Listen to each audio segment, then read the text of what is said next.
सबसे पहले आप सबको मेरी प्यार भरी नमस्कार।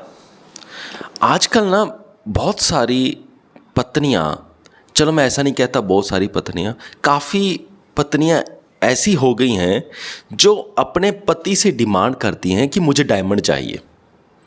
वो कहती हैं कि मुझे डायमंड ला कर दो। और ये हैरानी की बात यह है कि ऐसे cases lower middle class families में भी हो रहे हैं। अब मैं ये नहीं कह रहा कि हर पत्नी ही बुरी होती है या यही होती है, कुछ भी जनरलाइज्ड स्टेटमेंट नहीं दे रहा। मैं सिर्फ ये कह रहा हूँ कि आजकल ये केसेस बढ़ रहे हैं कि लोअर मिडिल क्लास फैमिलीज में पत्नी अपने पति से बोल रही है कि हाँ मुझे डायमंड ला कर दो। तो यहाँ पर बहुत गड़बड़ी सी हो रही है। तो यहाँ पे बहुत सी बातें समझ लेनी चाहिए। अगर देखा जाए तो जो डायमंड होता है ये होता क्या है, एक पत्थर ही तो है जिनकी वैल्यू इंसानों ने बना दी है। सपोज करो कि अगर दो पत्थर पड़े हुए हैं, एक का रंग पीला है और एक का रंग ब्राउन है। जो पीला पत्थर है वो बहुत कम मिलता है और जो ब्राउन पत्थर है ये हर जगह गली गली ऐसे बिखरे हुए हैं जैसे हमारे नॉर्मल होते हैं। तो अब जो ये पीला पत्थर है, सपोज करो कि ये वेरी रेयर है, बहुत ही कम पाया जाता है। तो ऑब्वियसली क्या होगा कि पीले पत्थर की वैल्यू ब्राउन पत्थर से ज़्यादा होगी। क्यों ज़्यादा होगी? क्योंकि ब्राउन पत्थर तो हर कहीं पड़ा है, लेकिन जो येलो पत्थर है ये बहुत ही कम है, रेयर कहीं मिलता है।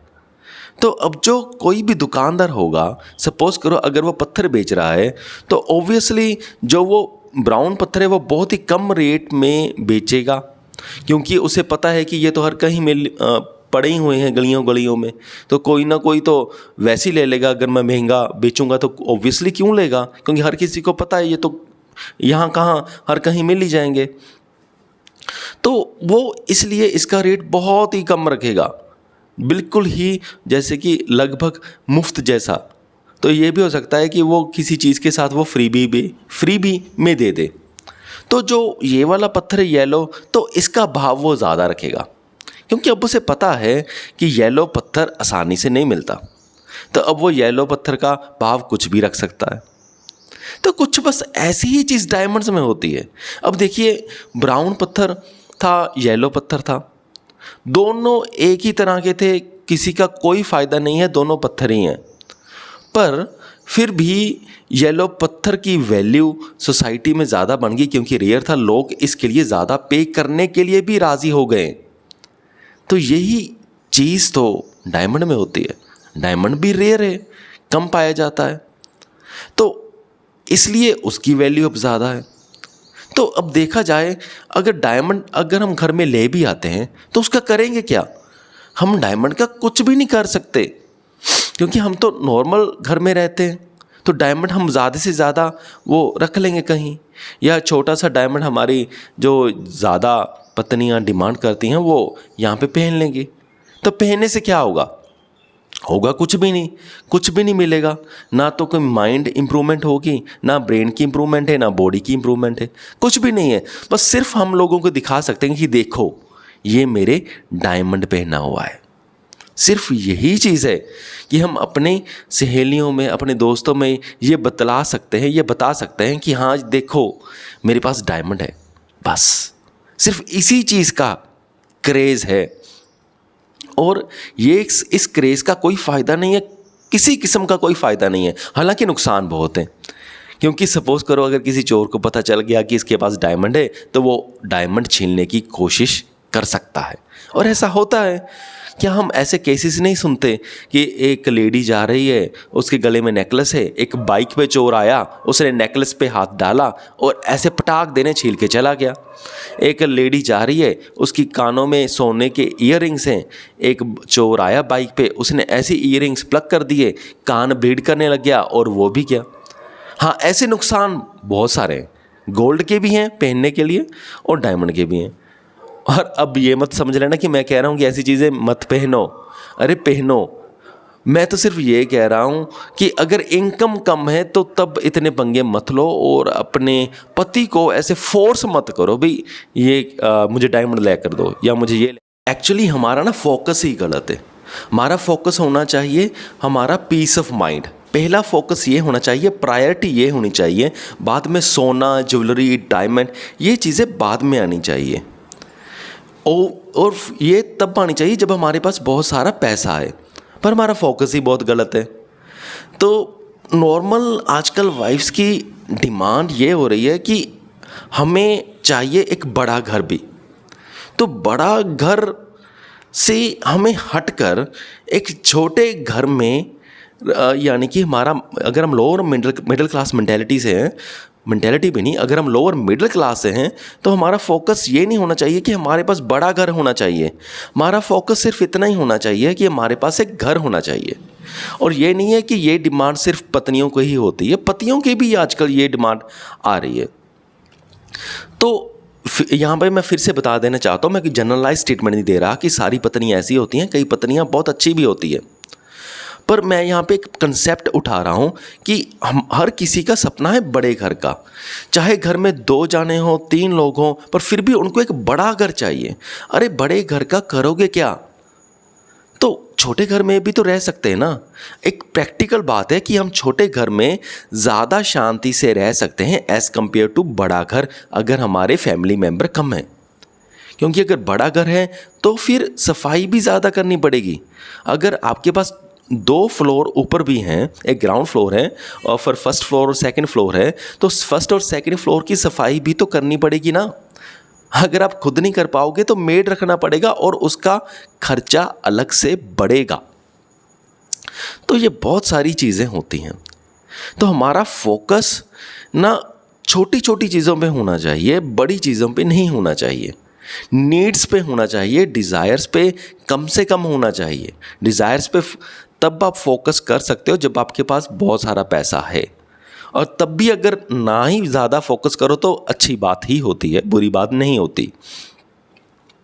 तो छोटी छोटी चीज़ों में हमारा फोकस ज़्यादा होना चाहिए, हमारी नीड्स के ऊपर हमारा फोकस ज़्यादा होना चाहिए।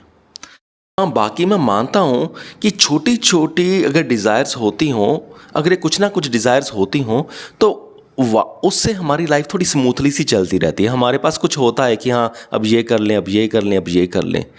तो अगर नॉर्मल लाइफ ऐसे ही लीड करनी है तो तब आप अपने माइंड को ट्रेन कर लें छोटी सी छोटी डिज़ायर्स के लिए।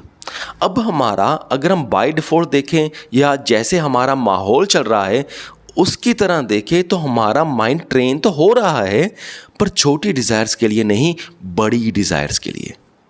अब हमारा माइंड ट्रेन हो रहा है कि हाँ हमें बड़ा घर चाहिए ही चाहिए।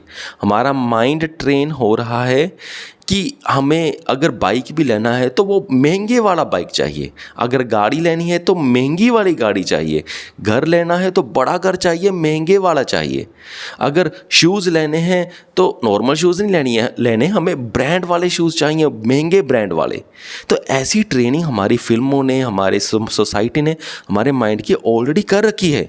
फिर चाहे हम गरीब लोग हैं, चाहे लोअर मिडिल क्लास हैं, चाहे मिडिल क्लास हैं, चाहे हायर मिडिल क्लास हैं, और सभी की माइंड की ट्रेनिंग एक जैसी हुई पड़ी है कि सभी को वही चीज़ें चाहिए, सभी को महंगी गाड़ियाँ चाहिए, सभी को महंगे घर चाहिए। और ये ट्रेनिंग बड़ी फैटल है, बहुत ख़तरनाक है जो लोअर मिडिल क्लास के हैं, क्योंकि ये ट्रेनिंग जो उनको नेचुरली मिल रही है वो उनको ख़त्म कर देगी। बात ये है कि हमें अगर वो ये ट्रेनिंग मिल रही है तो हम खुद अवेयर हो जाएं कि इस ट्रेनिंग से हमें बचना चाहिए, और हमें खुद को, अपने माइंड को ऐसे ट्रेन करना चाहिए छोटी छोटी डिज़ायर्स के लिए कि हाँ, कि अब मैं ये छोटा सा कोर्स करूँगा जो सस्ता सा है और इससे मेरी इंप्रूवमेंट भी होगी। हाँ, अगर मैंने शूज़ लेने हैं तो मैंने सिर्फ इतनी लेनी है, अंडर 1000 रुपीज़ शूज़ लेने हैं, मैंने 5-6 हज़ार के शूज़ नहीं लेने। अपने माइंड को ऐसे ट्रेन कीजिए। तो अगर मुझे घर लेना है, ऐसा कोई बहुत बड़ा घर नहीं लेना, मुझे छोटा सा घर लेना है जो बहुत प्यारा सा हो, बहुत सुंदर सा हो, और जिसमें रहने का मज़ा आ जाए। मुझे शूज़ ऐसे लेने हैं जो अंडर 1000 हो और बड़े कंफर्टेबल हो, प्यारे हों, और जिसमें पैर डाल के कोई प्रॉब्लम ना आए। हम ये मैं बातें कर रहा हूँ ना कि कंफर्टेबल हो, प्यारे से हो, जो घर हो छोटा सा हो, सुंदर सा हो। तो ऐसे अगर हम अपने माइंड को ट्रेन करेंगे, ऐसे वर्ड से ट्रेन करेंगे, तो बिलीव मी आपको सच में छोटा घर अच्छा लगने लगेगा। आपको सच में नॉर्मल शूज़ अच्छे लगने लगेंगे। अभी आपको महंगे शूज़ ही अच्छे लगते हैं क्योंकि ट्रेनिंग वैसी है। अगर आप अपने माइंड को दूसरी ट्रेनिंग दोगे तो माइंड को वो वाली चीज़ें और आपको सच में वो वाली चीज़ें अच्छी लगने लगेंगी। So train your mind according to your budget. अपने बजट के अनुसार अपने माइंड को ट्रेन करो ताकि आपको प्रॉब्लम ना आए। और सबसे यहाँ पे मैजिकल थिंग ये है कि मज़ा आपको उतना ही, अगर ये ट्रेनिंग हो गई तब आपको मज़ा उतना ही आएगा जैसे आपको या किसी को महंगी चीज़ें खरीदने का मज़ा आता है। सपोज़ करो किसी को 10 लाख की गाड़ी लेने का जितना मज़ा आ रहा है, आपको वैसा ही मज़ा 1.5-2 लाख की गाड़ी लेने में आ जाएगा अगर आपकी ट्रेनिंग माइंड की, अगर आप अपने माइंड को ट्रेन कर लेते हो अच्छे से। मुझे पूरी उम्मीद है कि आप सबको मेरी बात समझ में आ गई होगी। अगर आप कुछ भी बात करना चाहते हैं तो कमेंट बॉक्स में आप लिख सकते हैं, तो हम उस आपके टॉपिक पर भी बात करेंगे। इस वीडियो को यहाँ तक देने के लिए आपका बहुत बहुत धन्यवाद।